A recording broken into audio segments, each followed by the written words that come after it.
Hi, I'm Michelle Camo, Care Transitions Intervention Program Director. Thank you for your interest in the Care Transitions Intervention, or CTI. In this presentation, I'll share the model's key elements and what makes it and transition coaches so unique. I'll then talk about the training process and your next steps towards local implementation.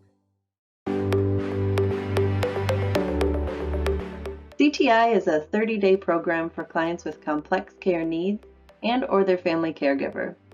So if the client has cognition issues or is unable to learn new skills, then the intervention is conducted to both client and caregiver as a unit. And during the 30 days, the client will work with a transition coach who will help them get a better understanding of their health and gain and learn key skills to be more activated in their health self-management, while also uncovering resources and how to use those resources in the best way. Now, this is an evidence-based program, and it was developed by Dr. Eric Coleman at the University of Colorado School of Medicine.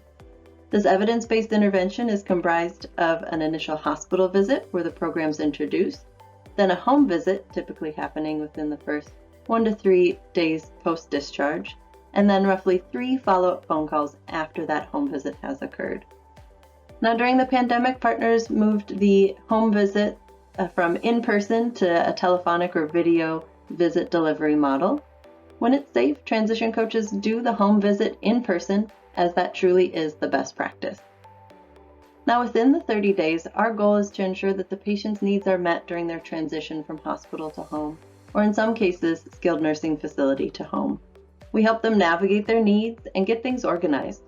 Most importantly, this intervention puts the patient first, and we work alongside them to practice ideas, build confidence, and learn long-term health self-management skills that go beyond the 30-day intervention to decrease unnecessary readmissions.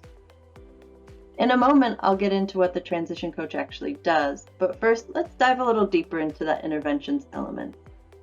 During the home visit encounter, one of the very first things we do is we ask the client to make a goal. What do they want to accomplish during our time together? Where do you want to be 30 days from now? Or what's something you haven't done for a while and you want to get back to doing that? Now, in learning about this goal, we learn about what motivates the client and what matters to them. And it's their desired outcome is what drives this patient-centered process over the 30 days. So coaches are then able to weave this goal as a relevant motivator into these 4 pillars of health, or 4 areas that we work within to build skills. A transition coach will learn how to navigate this 30-day intervention in a person-first way in our trainings. And it's in this person-first way they help people develop skills within each one of these pillars. So in the medication self-management pillar, we like to impart that the client is knowledgeable about their medications, they have a med management system in place that works for them, and we also conduct a patient-driven medication review to create a new medication list of what the patient is actually taking, not what the system says they're taking. Next is the red flags pillar, or warning signs, where we work to explore what their warning signs are that suggest their condition is worsening and that they have a plan of action and how and when to respond appropriately. In the primary care follow-up appointment pillar, we guide clients to complete a follow-up visit with their primary care provider and/or specialist. And not only that, but they are prepared to be an active participant in these interactions. Lastly, the use of a personal health record, which is a physical document meant to organize information and facilitate communication between their providers, but it's owned and operated by the client and/or family caregiver. So these 4 pillars are touchstones to the coach. They're not check boxes, and it's imperative that we come in and see the whole person first, put them in the driver's seat, and not push our own agenda. So the transition coach position is really a dedicated and unique role, and it's a role shift from your role of that traditional care management model of being a doer and wearing all these many hats of doing for the patient, maybe making referrals or direct services of care, or communicating between providers on behalf of the client, or maybe educating the client and doing options and resource counseling. While the model really appreciates that skill set of staff, a transitions coach purpose is to just wear one hat, be that guide and that cheerleader to build skills for the long term with the client. So they're not there to fix problems or provide skilled care, but rather be a guide in navigating this transition, in addition to all the other more permanent people in their life. Coaches get time to have a conversation with clients and to empower the client to take action that over the 30 days will build skills and confidence within the clients. To do this, coaches use active listening, open-ended questions, they're modeling solutions, and it's through this that an individual knows what to do and where to go to ask for help and support and resources for this current transition and into the future. So I hope you're hearing what a complement the coach is to the care team and a value add to the community network. Because after the 30 days is over, the coach's job is done, and the patient has then recognized all the people that they have to call on who are at their fingertips. Who's in my healthcare team?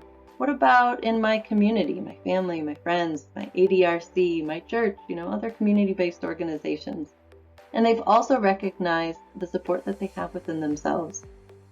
So it's important that the coach isn't just telling information, but instead the coach elicits critical thinking to utilize their network of people and resources to fill those gaps when they arise.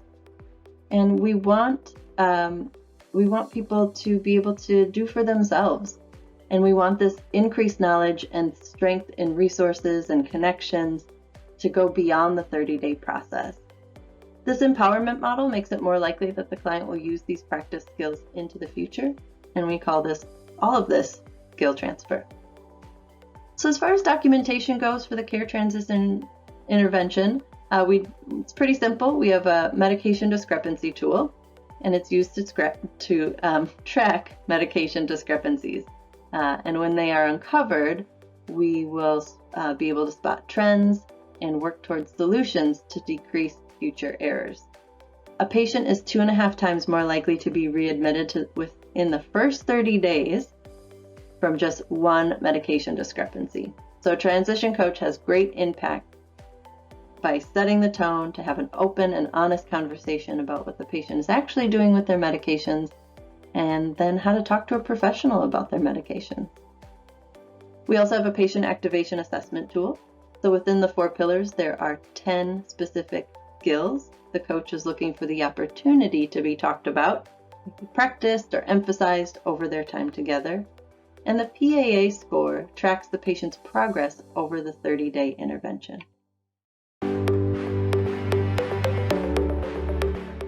The transition coach role is new, it's whole person, patient-first care, and it works. Here are some quotes showcasing the program in action. So a health plan in Indiana shared that 85% of their clients demonstrated development of one or more skills from the 4 pillars. And I gotta emphasize that just one skill being developed can make a huge impact on a person's well-being. And a 4-year study showed a statistically significant increase in patient activation score from our veterans who received CTI. So more and more were able to showcase outcomes from the great work being done in specific populations. This patient shared that their transition coach helped me to feel more confident in managing my heart condition. I feel as though I'm in charge of my health and less reliant on others. And a sentiment I hear often from new coaches is, this is why I signed up for healthcare in the first place, to help people be and stay well. All right, well, it wouldn't be a presentation without some facts and stats, so let's talk about benefits. Studies show that people who receive the CTI versus those who don't were significantly less likely to be readmitted to the hospital, less likely to incur further high-cost utilization, more likely to achieve self-identified personal goals and symptom management and functional recovery. And these findings were sustained for at least 5 months after working with the CTI coach for the 30-day intervention, as that's how long the study tracked the patients for. So the skills acquired and learned in this intervention will help with both current transition and future healthcare encounters and personal goal setting. So with this intervention, rather than simply managing post-hospital care in a reactive manner, transition coaches are imparting self-management skills that pay dividends long after the program ends. So when organizations are trained in the care transitions intervention and follow model fidelity, they can expect a reduction in hospital readmission rates of 20 to 50%. Now, this reduction does depend on the current readmission rate. And during 2021, a CTI program provider who is a national health insurance group shared that they continued to reduce their member readmission rate by 26%. And they've been providing CTI for over 5 years, and they are continuing to see its benefits year over year. There is an anticipated net cost savings of $365,000 per transition coach. And this is based on a typical transition coach panel that's roughly 350 chronically ill adults with an initial hospitalization over a 12-month period. So it's keeping hospitals from being penalized from that 30-day readmission, and it's keeping health plan costs down. Another key finding is that 52% of patients met or exceeded their personal goals. And also something to note is that a majority of patients' goals tracks reflect a better quality of life and improved functional status. So this program is meeting system pain points while also having a heart for the community well-being, which is a win-win all around. I encourage you to check out our website to see our studies and our publications, and that's at caretransitions.health. So let's talk about becoming a CTI program provider. So today we've decided that you reside in the exploratory phase. This program has piqued your interest and you want to learn more about if it's the right fit for your agency. We're happy to set up a one-on-one call to explore this further with your team. Now, if your organization wants in, then we head into our readiness assessment phase because there's a lot to strategize and think through before you head to training. Because CTI and being a transition coach is not just a concept that's added into an existing space or a tool that's added into a staff's toolbox, but really it's a complete culture shift from what our health systems and our staff are traditionally used to. So there's a lot of pieces that need to be considered prior to attending training. So in this readiness assessment phase, we walk through a readiness assessment tool with your project leads to formulate an intentional implementation plan. From your implementation plan, we then look at a realistic timeline for training. And training should be considered and treated as on-the-job orientation for attending staff who will be coaches, so they can really hit the ground running. Now, the actual training consists of a pre-training course and a live group training. Now, the pre-training course begins the initial understanding of what and how the model works through lectures and videos and quizzes in our learning management system. And this takes about 3 hours to complete that pre-training course. But it is self-paced, so trainees can kind of snack on it over the 2 weeks leading up to training.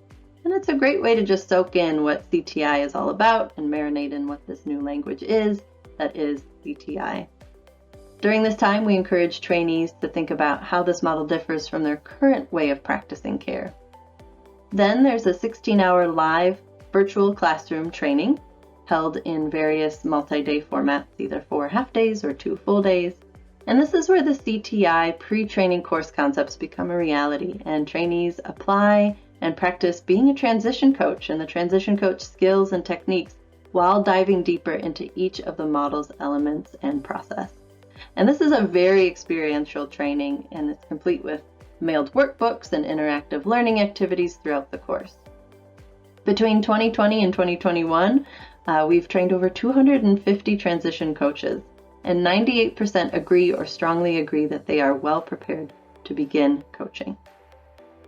CTI also gives immediate post-training support, and it comes both directly from us at CTI headquarters and our CTI network, as well as expectations from your local team.